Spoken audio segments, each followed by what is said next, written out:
Bonjour à tous. Lors de cette vidéo, nous allons paramétrer notre PID contact. Nous allons le configurer. Alors on avait vu lors du précédent tutoriel, on avait mis le bloc PID compact dans l'OB30. Alors maintenant, on va le configurer.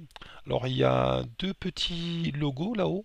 Ici, c'est la mise en service. Il ne veut pas me l'afficher. C'est la mise en service. Et ici, c'est la configuration. Donc on va faire uniquement celui-là aujourd'hui. Alors, je clique dessus. Alors, on a ici, alors c'est vraiment bien fait sur TIA Portal, on voit là, ben, on n'est pas ouvert, donc on n'est pas bon. Il faut qu'on paramètre tout ça.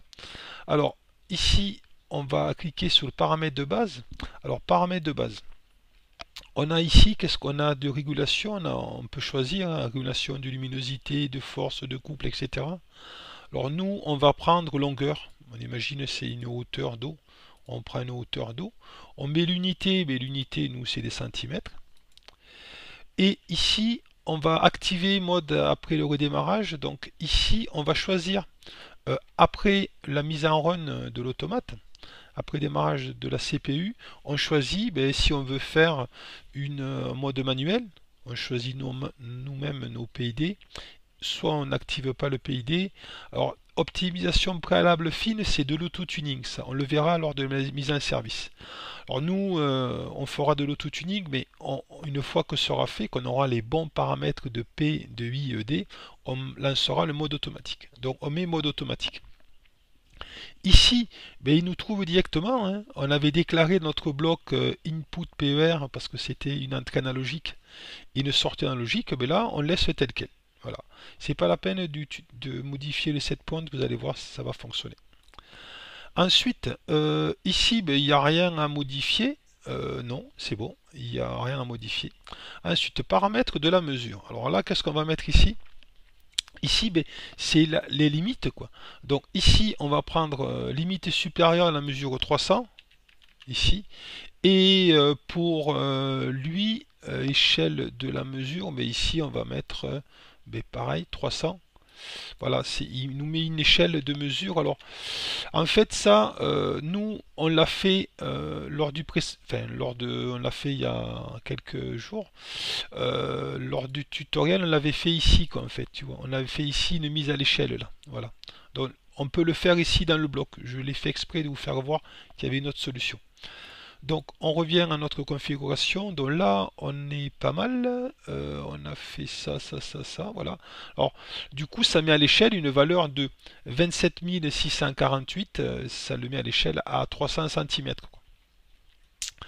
Ensuite, on avance petit à petit. Hein. On a ici alors, les paramètres avancés. Qu'est-ce que c'est ça, les paramètres avancés?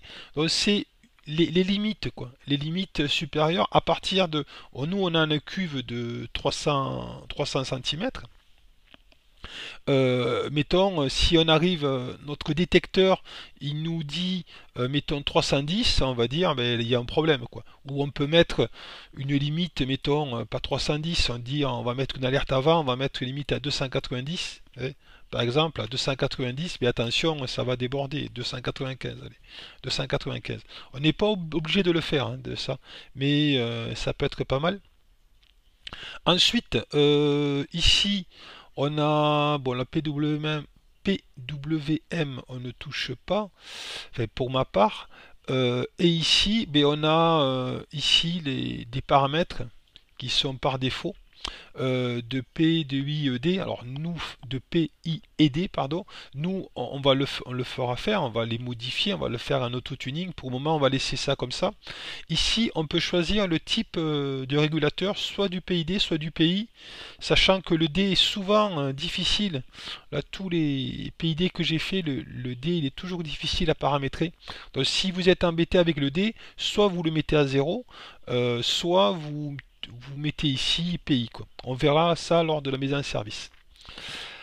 Ensuite, PWM, ça ne nous concerne pas. Valeur de réglage, on laisse comme ça. Et paramètres de PID, on l'a vu. Voilà, tout simplement, on a fini notre paramétrage de notre bloc compact, la partie configuration de notre bloc compact.